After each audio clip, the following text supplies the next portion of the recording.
Sony, you can go ahead and just cancel that whole Venom movie that you have planned because Blumhouse just beat you to it and they did it for probably like a fifth the budget and they did it way better than you're going to end up doing it. Hey everyone, it's me, Aaron. And Michelle. And this is our post-Gecko. Post-Gecko. This is the post-Gecko reaction. Brought to you by Geekout. This is the post-Geekout reaction for Upgrade. Now, for anybody who has not seen a post-Geekout reaction before, it's not a review, it's just a discussion between the two of us about the thing that we just watched, and that does include full spoilers.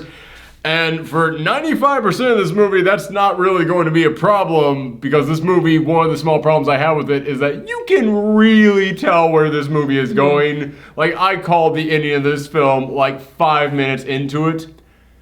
Except there is then one final twist after that, and holy cow, I didn't see that one coming. So if you do not want to have Upgrade spoiled for you, listen, I'm going to hold off on the spoilers in this. I'm just going to talk about my feelings about it, because she hasn't even seen it. Our dog has been sick, so one of us has had to stay home at all times to take care of her. So I won't go into the big spoiler at the end of all this, but we will eventually get to that, so you're warned. But anyway, Upgrade, it's, goddamn, it really is, I wasn't even joking, it is exactly what that Venom trailer is.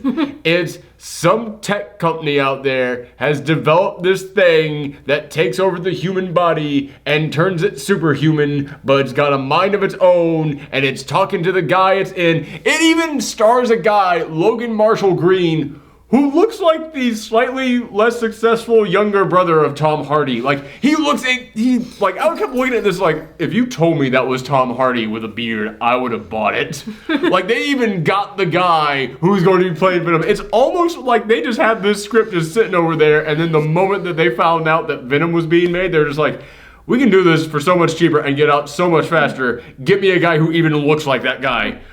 But here's the thing. That Venom trailer, we look at it and we're just like, that doesn't look like Venom at all. I mean, like, okay, yeah, he's got the tongue in the mouth and all that stuff. The story doesn't look like Venom at all. Like, I'm not buying this at all. What the hell are you trying to sell me? This premise here feels original. Like, it doesn't feel like when you look at Venom and you're just like, oh, God, why did you take the Spider-Man Venom story and turn it into that? This feels like its own creation when you're not trying to base it on anything.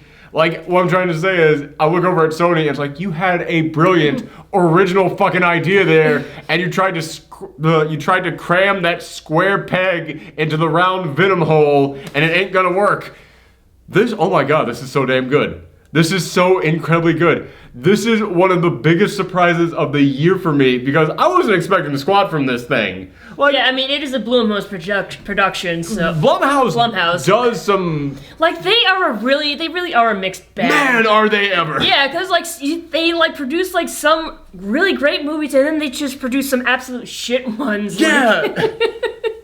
And it's so odd, like, you can't even tell what it's going to be. Like, it is a total, like, just Russian roulette when it comes to Blumhouse. And, which, by the way, they're making the new Spawn film, and I'm like... How? Because again, Blumhouse is known for not having a budget on anything, and this is probably the most expensive film I've ever seen them make. But, like, even still, you can look at and see, like, how they're cutting the budget. Like, you can look at this, and it is a sci-fi, like, big, like, futuristic world where technology runs everything. And you look at some of the stuff in here, and you're like, wow, that was probably really expensive. But then you look at just the city itself, and it's just a rundown piece of Detroit. And it's just like, yeah, man, this cost you no money. Like, you can see where they cut the budget in here, and they were smart about it. But, yeah, man, I don't know... I don't know what to make of Blumhouse. Like, it's so odd, because it really feels like they're just giving out money to whoever is willing to make a movie on, like, the cheapest budget that they can get. And sometimes that lack of a budget forces people to be really creative. And other times it just puts out their crap. But this was something where people were forced to be really creative. What this film is about is, it's about this guy, Gray. He's got a last name, but that's all you need to know. Gray. As long as Gray is in his last name. Yes. I thought of that as well at one point. I'll get the name right now, just so that way. Trace, because the machine in this keeps calling him by the last name. But Gray Trace, which is a totally weird name. This almost feels like it was supposed to be a superhero film, except that it takes a really dark-ass turn in the middle of it. But Gray Trace, he lives in the future, and in the future, machines just do everything for everybody. And his wife is actually like a tech guru. Like she works at like a big technology company. And she comes home, she's in a self-driving car. She's got like, the phones are doing everything for her. The house itself is alive and does everything for them. He, on the other hand, he repairs old cars by hand, like ones that you can't have self-driving, like stuff that is old by our standards, really. Like he's repairing a like 76 Firebird when this film opens up. And when his wife gets home, he's just like, yeah, I don't know what you do with that fancy technology. But this is like so far in the future, it's insane to me. Yeah. How like anti-technology he is. Because technology is so advanced at this point in the future. It's like, even when you were a child, like technology had to be more advanced than what it is now. Yeah. So that was a little bit unbelievable. But like there's a moment in here in which she goes, how about we celebrate? How about we order a pizza? And he goes, we could make a pizza. And then she goes, that's a lot of work. And I was like, you need a helmet for the opening of this film. Because they are just beating you over the head with, this guy doesn't like technology and he's in a world of technology. I was like, dude, I know this thing is getting good reviews, but ooh, this opening is rough. The opening is rough, especially when he has to go and drop off the car to the guy he was repairing it for. He takes it to this tech expert guy, like a guy who works at the biggest company. But he is, when they go down into his secret underground lair, that's where he lives. He lives on like a cliffside. There's just a random set of stairs underneath a rock that goes down into like his big mansion. And he is touching a cloud when they come in. Like literally a cloud inside of his apartment. And he's just touching it. And then they go, what's that? That's my cloud. And then he just brushes it away. I was like, yeah, I get it. Yeah, the future. It's a literal cloud, everyone. Get it? I was just sitting there like sweating bullets. Like, oh, don't let the rest of the film be this. Oh, no. And then he goes, I want to show you something. Which he is the most like mechanical creation in this entire film, this dude. Like, he actually is a machine. Like kind of, yeah. He's more machine than the machines in this film. He takes them, shows them this thing. It looks like a little tiny, like our main protagonist calls it a cockroach, but it's basically just like a computer chip, but it's like that big. And he's like, this does everything. How so? Anything you want, it can do, and it can do it better than humans. This is reminding me of like Blue Beetle, like with. Oh, you know what? I can see that. Because you got like the little. Dip, yeah. Yeah, like the little bug that's a suit and it interacts with people. So. I mean, it's not a suit, but yeah, okay. But like, yeah, but. But basically, you've got Gray over there, and he's just like, yeah, well, what about throwing a football? There's some things that machine just can't do. And I was like, oh my God, we get it.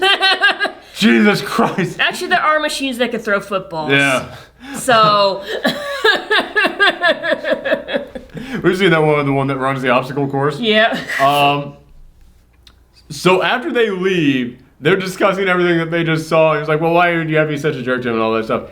And then the car, like, reroutes them and starts taking them down, like, some weird back alley into a bad neighborhood. It's like, I know this neighborhood. This is where I grew up. This is nowhere near where we live. This is the opposite direction. Hey, how do we stop this car? And then the car just, like, flips and just crashes itself. And I was like, are you about to Batman this guy with technology? Like, are you about to have technology kill his wife?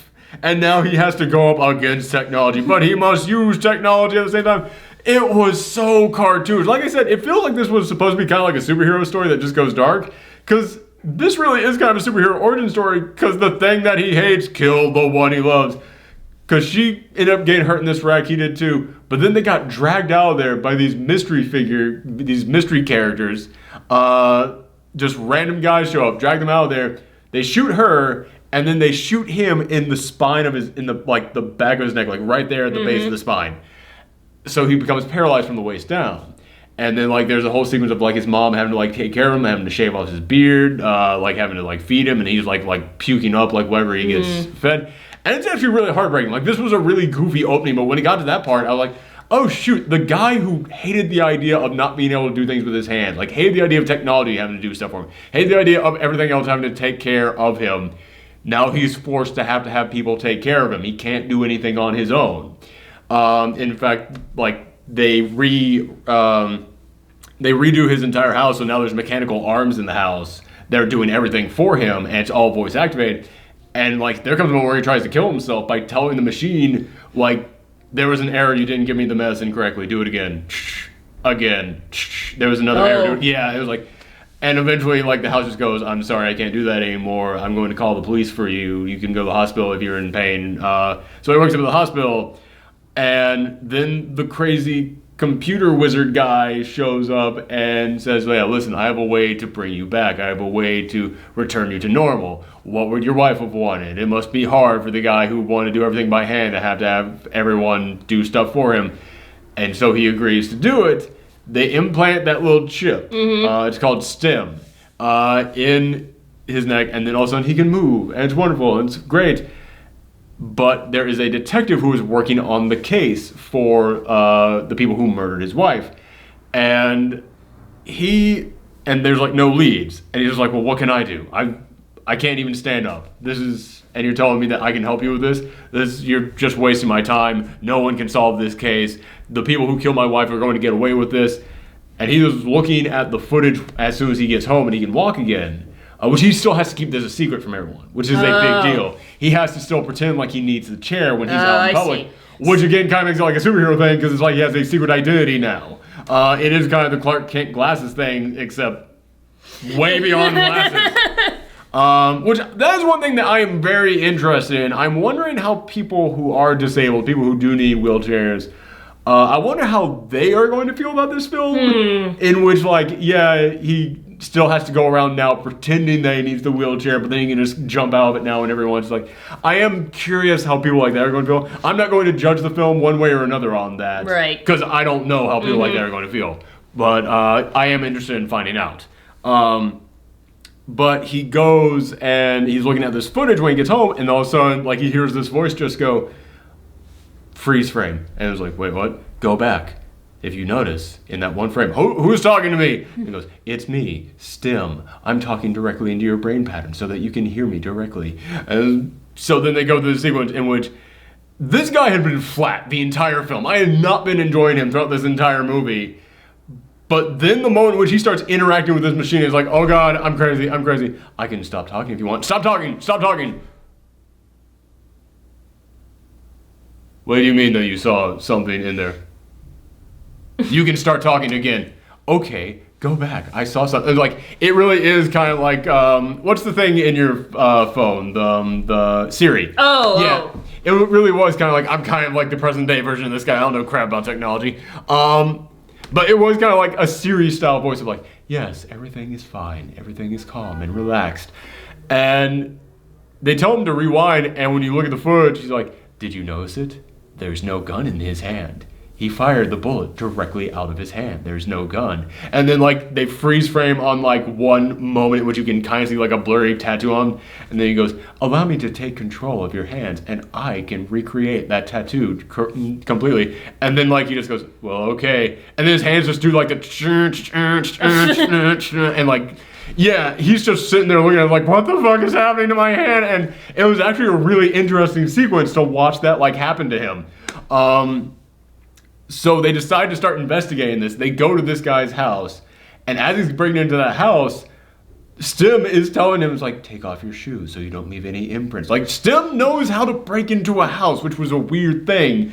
Maybe that's why they want to keep this undercover. It's like private eye investigation equipment technology. Oh, he's breaking. Oh, you mean like a company wants to keep it? Yeah. Yeah, which that was kind of an interesting thing in here, but they didn't do enough with it. Is that he had to sign a non-disclosure agreement because it's like, yeah, everything I just do is illegal. I'm not allowed to test on humans. It would take me years to get to this point, but I didn't want to wait years. So you have to sign a non-disclosure agreement saying that you will not tell. So anytime it's like, okay, I will tell someone this, Stim's like, you made that promise that you would not. I cannot allow you to do that.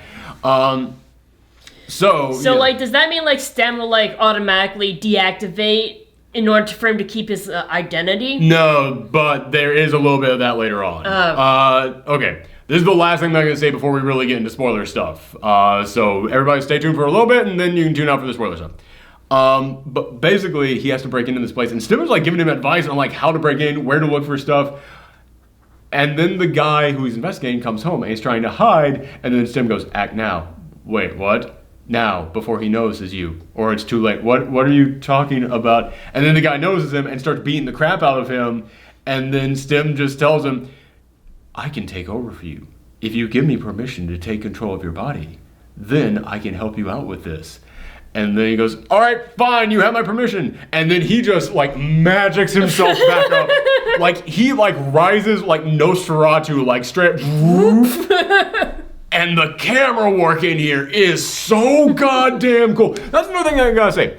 One of my problems with this film is that you can predict a ton of stuff in here. Like I predicted like what twist number 1, I predicted that 5 minutes into this goddamn film. I predicted it way ahead of time. This film just telegraphed that so hard, and the reason why I'm not really being that mad at because of that is because there is another twist after that, but also because this film is a great example of style versus substance. Because, yeah, when it comes to, like, the twist and the characters, you know, substance ain't quite there. The main character, okay, it's kind of an interesting situation where you got him in, that's good, but, like, your delivery on, like, again, you're trying to beat us over the head with a lot of it. And, like, his wife, I don't care about his wife at all. His wife, like, there was no chemistry between them at all in that. She ends up dead anyhow, yeah. so. The detective, I wanted to like the detective because I was like, this can go some cool places, but she's just random detective number 3. Like, she's just like, yeah, I'm gonna do what I have to do to solve the case. And there's nothing else to her besides that. I was like, yeah, okay. And, like, the tech guru guy, ooh, he was a bad character. Main character is all right, but the delivery wasn't that great up until that point. So substance, not that much. Style is amazing in this film. Everything is shot great. The cinematography is wonderful. Like I said, there aren't a lot of special effects, but where they use them great. Like the drones that you see flying around the sea, you don't see them often, but when you see them, it's like, oh shit, that's really cool. The futuristic cars look great in this. But when he got to this moment, and he actually starts fighting as Stim, it is one of the coolest goddamn fight scenes I've ever seen in my life. And what makes it great is that he is kicking the shit out of this guy, like just dodging everything, knocking every attack back, dodging left and right. And the camera is bobbing with him. And there came a moment as soon as he got home and he got out of the chair for the first time, he was like, yeah, I'm walking now. And the camera started filming him differently.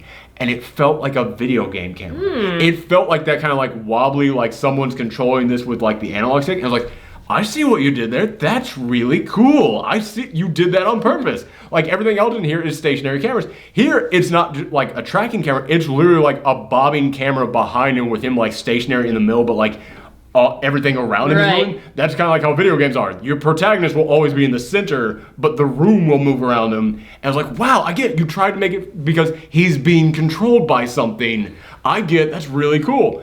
They did this in the fight scenes, and it is fucking stunning when you see him moving around in crazy action poses and just ducking and dodging, and the camera is right there with him. It's filmed so good, but he is freaking out the entire time, and Stim is like, it's all right, I have all this handled. And then like they punch the guy back, and he grabs a knife. Stimmy's got a knife. He punches the guy back, grabs another knife, stabs him in the back. Now I have a knife too.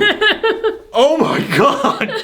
It was so cool. And then I won't say what they do. I'll save this for spoiler stuff. But I will just say, the way that they end the fight, the entire audience was just, like you could hear, this was at the Alamo where everyone is supposed to shut the fuck up. No one shut the fuck up in there. Everyone was just, even I've never done this after a fight scene. I was so stunned by this fight scene, and especially how it ended. I was literally out of breath. I was literally going, I was breathing heavy after this. That is a fucking achievement. That was incredible that they pulled that off. I was blown away by this fight. So yes, before we go into spoiler stuff, just to sum up, kind of flat characters, but the main character is interesting, especially considering the situation that he's put in. The world that they create is done very well because it's able to mix like regular real world kind of situations and locations with like just the right dash of technology. But the concept behind this is great, and even if the twist that you see coming at the end is really predictable, there's another twist behind it that's pretty darn good. And where the story ends up going with this concept of this guy basically has, you know, Jarvis. He has the Iron Man suit, except the suit is him. Goddamn, they take it some really cool places, and a lot of it is because of the style. So that's really what I have to say about this. Let's go into fucking spoiler territory on this thing. Okay. Oh my god, it's so fucking good. I love this film. Because, yeah, this is one of those films where, like I said, it started down here. As the movie goes along, it just kept rising. And I was like, oh, fuck. Like, every time that Stim got activated, I was blown away. Okay, so the way that he ends the fight is he is beating the shit out of this guy. He then takes the knife, flips it around, puts it in his mouth, and then just pulls back. And, like, you just see the guy just... And I was just in there going, oh my... Oh, wow. Fuck!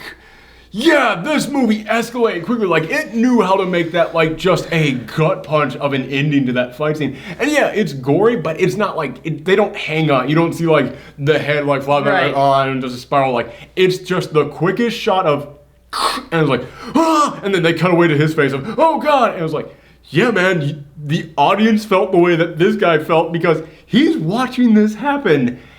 And then he's like, oh god, I gotta get out here. And Stim's just like, you have to remove every trace of your fingerprints. And he's like, do you know how many things I touched when I got in here? I couldn't remember that. I have a complete history of everything you touched. And then he's just sitting there like there's that perfect moment after Stim says that of just, what? Okay. In which he's beginning to realize, what do I have here? Mm-hmm. So they're able to then track down like the next guy in the chain of people who killed his wife. And he's basically just trying to figure out like what caused all this, where it all went, like who hired these guys, because he found out that it was a job. He goes to this bar, and again he's in the wheelchair, and he's able to get these guys' attention, and they roll him into the bathroom, and now he's kind of cocky about this. Like, these guys, they are kind of like torturing him there, but he has Stim temporarily shut down so he doesn't feel anything. They flop him on the ground, they're just cutting him up, and then he just goes, all right, well, if you're not going to tell me anything, Stim, take over. And then he just boop, right back up, starts kicking ass. But then after he's beating the shit out of them, he starts like, Stim basically tells him, this man won't tell you anything unless you torture him. And then he goes, I can't do that. I can do that for you. Oh, wow. That was the moment in which I was like, okay, I still don't know where Stim is going. This is either going to be like, you know, kind of like a Blue Beetle thing, which is like, well, it's giving me some negative messages, but we're going to become friends in the end and come together. Or it's going to be like, what if the Iron Man suit had HAL 9000 in it? Like, and it goes full HAL after that point. And yeah, he decides to let it do that. And I remember when he said, like, I can do that for you, I was like, oh no. And you don't see anything then. This movie uses gore just the right way because you don't see it, but you see his reaction to what his own body is doing. And that's enough torment for the audience. And yeah, eventually he's like, stop, stop, stop. And then the guy like starts telling him information, but he is so close to death at this point. And Gray is just saying, Stim, what the hell do you do? You went too far. I told you we can't be doing this. And at that point, Stim tells him, I can sense that my creator is attempting to shut me down because his creator told him, listen, if you get arrested by the cops, everyone will know what I did. They'll be able to track this technology back to me. The whole deal was no one can find out about this because then they're going to take all my stuff away. They're going to take my creation away. I'm never going to be able to work on this thing anymore. So if I find out that you're like going out being a detective again, I am going to shut you down. So he finds out like, oh, you're in this seedy bar. I'm going to shut this down now. And Stim tells him, I can sense that he is attempting to break into my systems. You're going to have to find a hacker who can unhook me from the systems and make me completely independent. Oh, good, I'll just search and find a hacker. I already searched the dark web and found one 10 minutes away. How are we going to get there in 10 minutes? We had better hurry. And then he just like, he jumps out of the chair and just starts running down the street. And he's like, yeah, he's doing like super speed running at that point. Like, he doesn't have like superpowers, but he's got pushing his body a little bit further than humanly possible powers. Right. Yeah, like he's got I could win all the gold medals powers. So he goes there and he's trying to like get in his place. And Stim is just giving him all these instructions like, go to this apartment, ask for Jamie, pay only in cash, get a marker because you're going to have to write this down. And Stim is just telling him like all the digits to its code, and it's just like beep beep beep. Like Ryan on it, like his entire hand is just covered in like one long ass string of numbers. They're able to get there like right as his body shuts down, and this hacker who's very odd character because it feels like they come from their own film. It feels like they have their own spin-off film in here. Maybe that'll be a future maybe film from Blumhouse. Yeah, because like they pull him in there and like they're in this room full of people in VR goggles. And he goes, what the hell are they doing? VR. Who would want to live in a virtual world? It's a very odd comment for him to make in his current scenario, but it comes back. She goes, well, people want to live in the virtual world when the real world is just too painful for them. And I shouldn't call her she because I shouldn't call her she because they specifically say in here, don't ask me about my gender, because they are kind of like a non-binary looking character. It's kind of an interesting, it's kind of a fun line when she says that too, because he's just so confused about what's going on. Because he just said, you're Jamie, right? And they go, no, I don't call myself that anymore. Don't ask me about my gender. And I was like, okay, like it's a very interesting line to throw in there. But they're trying to show just like how out of his environment he is. So I kind of understood why they put a line like that in there. Because like, yeah, he doesn't know anything that's going on here. So yeah, it was kind of an odd line, but I was like, I get why you put it in there. So she is then hacking into his neck, and then as soon as, man, I just said I wasn't gonna do that. As soon as they're done hacking into his neck, they say, all right, I have to get out of here before they find me. And then she just leaves. They just leave. God damn it. I'm sorry. I'm trying, people. I'm sorry. I'm trying. It's a process here. They say, I have to leave before they find me. Who's they? And then they're just gone. And I was like, what? What do you mean before they find, what is this? It was so odd, but then, yeah, like, other random people come here, like the other people who end up, like, killing his wife, they show up, and earlier in the film, they've popped in there to investigate the murder of the guy in the bathroom they was cutting up and torturing, and they do this bizarre thing where the guy who runs the bar knows these two guys that came in. And he was like, well, why didn't you try and do anything to help him? He was like, hey, man, I just don't ask any questions. Achoo, bless me. And then you see, like, the little achoo he gave. Tons of little nanites came out and traveled across the room and went into this guy at the bar and got him sick and caused him to, like, fall over dead. And I was like, okay, I can buy everything else that you've done in this film. That's the one thing that I can't buy because it's so far beyond anything else we have seen in this film at this point. It was so weird, that one thing. Because, like, you've got people with, like, gun hands. Like, they literally, like, they have, like, the... Yeah. Yeah, the, what do you call it? Fuck, man, it's been forever since I owned a gun. But, yeah, basically, they've got, like, all the different parts of a gun. Like, you reload it into right here, into your elbow. It's kind of cool looking how it's designed. Again, that's everything in this film. It's like, that's really weird, but the style is really damn cool, so I'm gonna let it pass. But this all leads into, like, a big shootout in which those guys are chasing after him, and they're shooting out of their gun hands, and it's really crazy shit, but it looks cool. And at that moment, he's able to reactivate himself. And again, the fucking camera work during these fights is incredible. It is mind-blowing what they're able to do in here. Because he wakes up off the ground and just does a flip off the ground. Does like 2 flips in a row. But again, the camera is keeping him dead center. So the camera is spinning around with him. So he stays permanently in the middle as the entire room is spinning around. It's one of the coolest damn shots in a film that's full of cool damn shots. But this all leads up to him going into a big fight against the head honcho of the guys who killed his wife. Which, another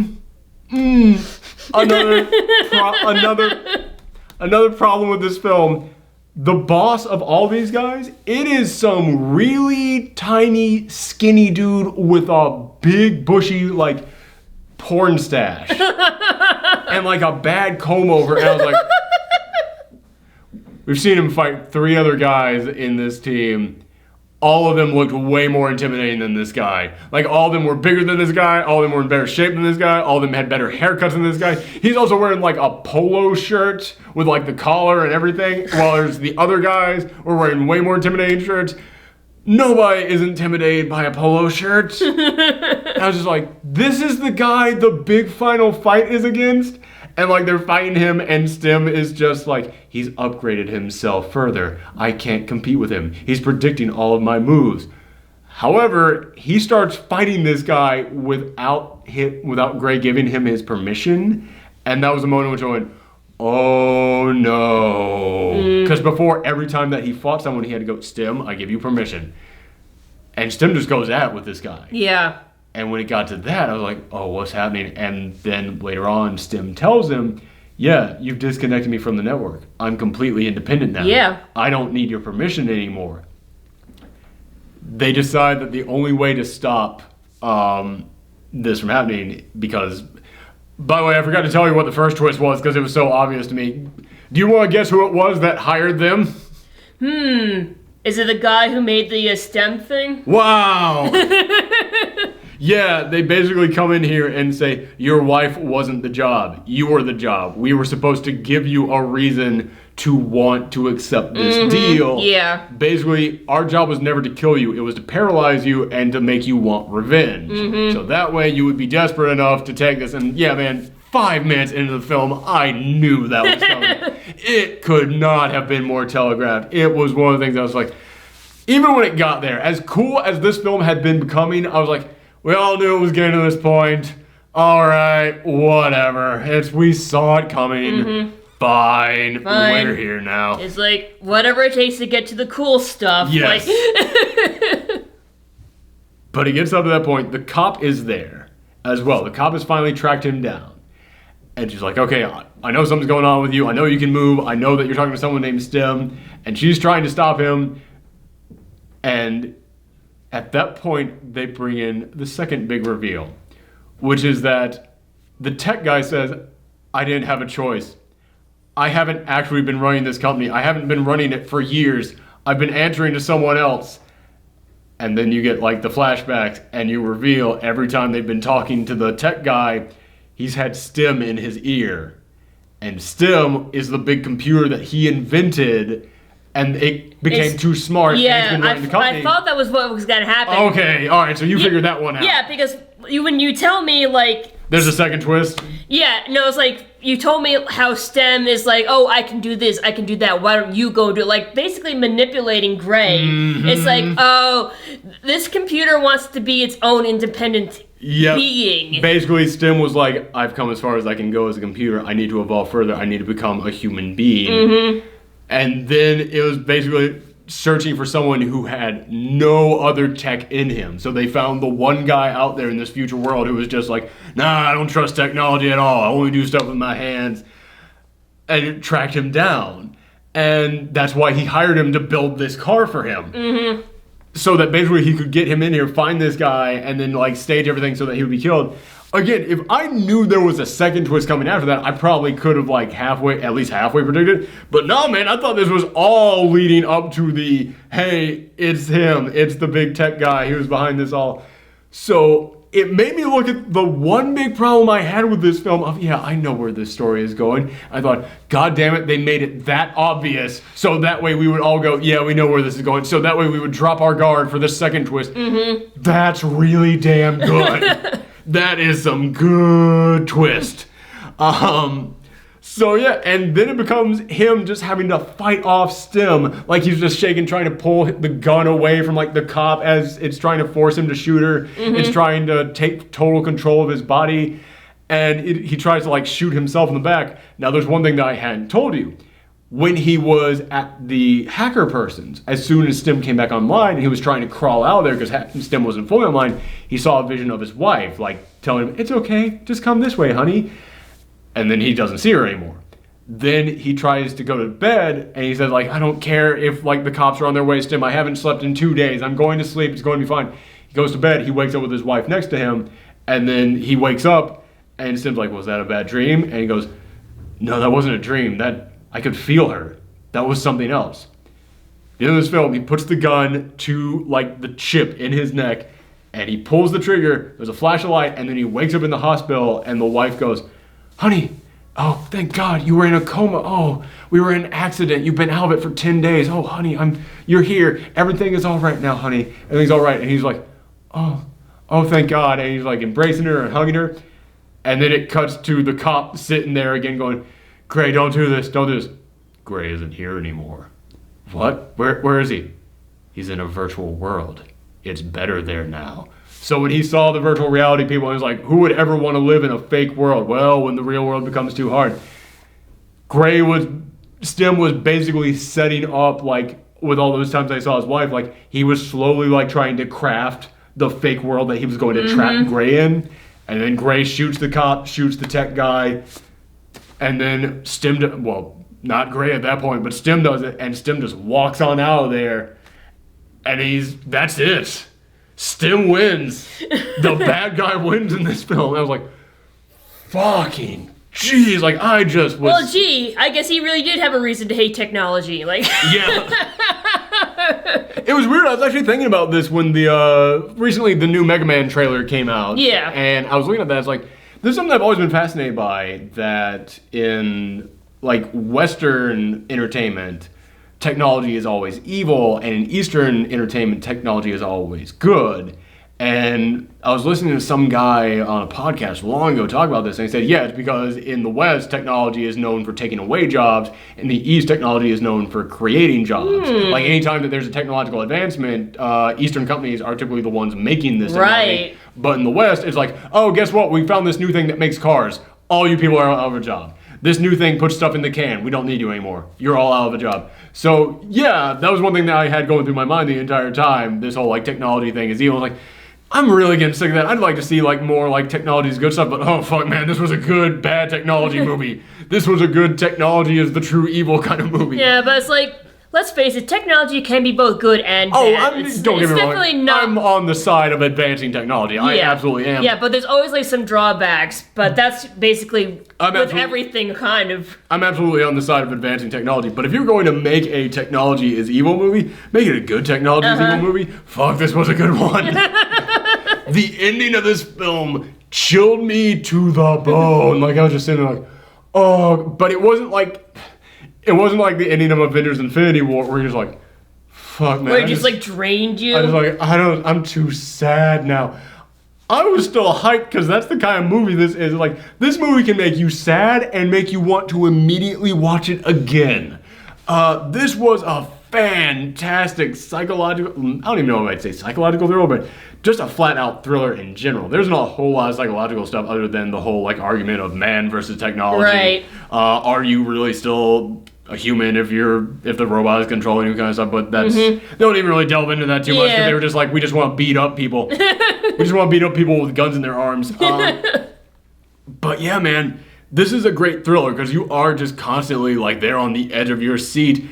And the action is some of the best I have seen in any action film that wasn't just balls to the wall special effects. The special effects that are in here, again, it's Blumhouse. They didn't have much money for this, but goddamn, they knew how to use it. And yeah, the only real problem that I'm still holding on to is, yeah, man, the opening of this film is pretty bad. The opening of this film does not give you the sense of how cool the rest of this film is going to be. I was looking at this pretty nervous up until the moment that Stim started talking to him. Like, as soon as Stim starts talking to him, bam, like we were off to the races. Yeah, man, I really, really enjoyed this film. I hope that I was able to convey that to the people who tuned out at the spoiler, before we got into spoiler stuff, because I hope that you still didn't stick around, because actually, you know what? Even if you did stick around and you heard everything, the style in this film is so goddamn cool, it's still worth checking out. But I went into this film not expecting that much. It was just there's nothing coming out this week and we had to review something. But I had heard pretty decent stuff about. Goddamn, this will probably be in my top 10 films of the year list. Like, it's going to be hard for... At the moment, this might be my number 2 or 3. Like, this Isle of Dogs and Quiet Place are all really neck and neck for that like 2, 3, and 4 spot. But I can't picture 6 other movies better than this coming out this year. 5, sure, but 6, nah. Now I'm getting crazy. But yeah, man, this was just a blast. Go and check this film out if you just want a great action film, a great futuristic technology, evil man, good film.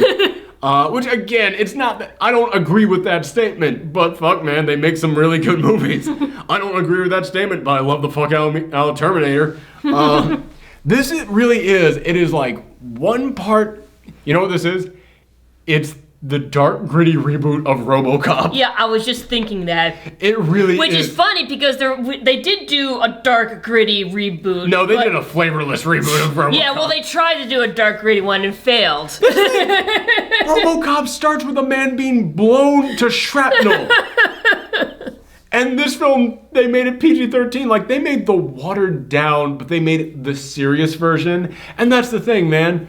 You can be dark and gritty, but fuck, put some flavor in that thing. Sprinkle some little flavor in there. That's what we like about films. Flavor. This movie's got good-ass flavor to it.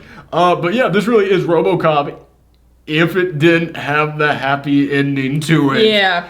If he lost out to the company that was trying to control him. Mm-hmm. Ooh, boy. And also if he wasn't a cop, if he was a vigilante. So yeah, you can look at this as being like, man, this really is kind of the spiritual successor to RoboCop, except without all the really deep commentary about how fucked up society has become. There isn't really a lot of that in here. So yeah, but as far as just like a really twisted story about man being turned into a machine and just getting really gruesome with the graphics. I didn't even talk about the guy who had his head blown off by his own gun arm. That's a sentence. Yeah, man. This really is one of the biggest surprises I've seen all year. But thank you guys for tuning in. We still have, what is it, Action Point, Action Place? Action Point. Whatever the Johnny Knoxville, he gets hit in the nuts a bunch of times film is. Yeah. That's this weekend. We still got that to watch this weekend. But make sure that you come back for that. Thanks. Come back next time. I'm exhausted, man. I'm not kidding you. I was out of breath at these action scenes. I need to work out. Work out by going to more action movies, like. Yeah. It's the old heart palpitating. Actually, can I just get stim put in me? I don't want to work out. Just give me like the robot that allows me to do kung fu. This was like the Matrix mixed with RoboCop, but in like a really even more fucked up place. Thank you guys for tuning in. Come back next time. Bye. Bye.